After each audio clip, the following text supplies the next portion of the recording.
Selamat pagi, perkenalkan saya dengan NIM 4232446, nama saya Elizabeth dari Prodi D3 Teknologi Informasi. Pada kesempatan kali ini saya akan mempresentasikan konsep software testing dari mata kuliah Rekayasa dan Perancangan Perangkat Lunak.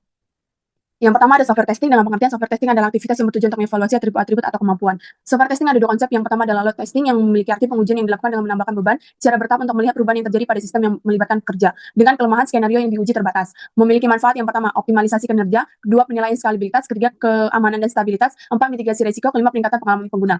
Konsep yang kedua stress testing yang memiliki arti adalah pengujian yang dilakukan dengan menstimulasi penggunaan website dengan jumlah user yang terus bertambah sehingga menyebabkan beban yang berat pada sistem melampaui kondisi operasional normal. Memiliki kelemahan yaitu risiko kerusakan pada sistem yang tinggi dengan manfaat yang pertama mengidentifikasi batasan sistem, kedua mengungkap kelemahan, ketiga menilai stabilitas, keempat mencegah kegagalan, kelima memastikan integritas data. Terus yang digunakan secara umum yaitu yang pertama JMeter, yang kedua JUnit.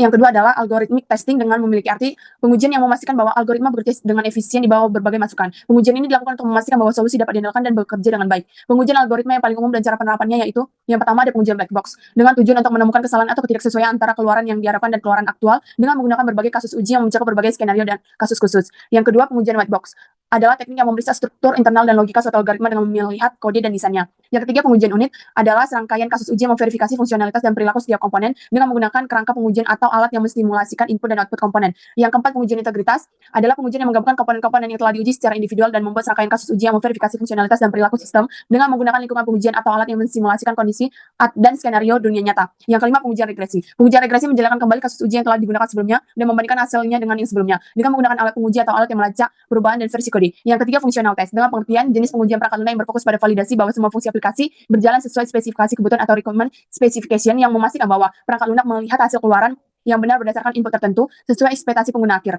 Jenis-jenis functional test yang pertama ada unit testing adalah yang digunakan untuk menguji komponen individual dalam program atau modul tanpa mempengaruhi keseluruhan sistem. Yang kedua ada integration testing yang dimana difokuskan pada pengujian bagaimana berbagai komponen atau modul software berinteraksi antara satu sama lain dengan sistem lain. Yang ketiga regression testing adalah proses pengujian kode yang sama atau bagian dari kode yang setelah digunakan perubahan memastikan bahwa perubahan tersebut tidak memperkenalkan bug baru. Yang keempat smoke testing adalah cara untuk menguji software untuk fungsionalitas dasar. Yang kelima sanity testing yaitu mirip dengan tes tingkat permukaan yang umumnya dilakukan setelah tes tahap untuk memastikan bahwa fitur-fitur penting dari aplikasi berfungsi seperti yang diharapkan dalam keadaan normal. Yang keenam ada user adaptation testing, ini dilakukan pada sistem terintegrasi secara keseluruhan untuk menentukan apakah sistem tersebut memenuhi persyaratan yang diperlukan. Yang terakhir adalah user adaptation testing adalah pengujian terakhir yang dilakukan di mana produk diekspos pada pengguna akhir dalam lingkungan yang mirip dengan produk untuk mendapatkan umpan balik tentang apakah produk tersebut memenuhi kebutuhan mereka yang sebenarnya.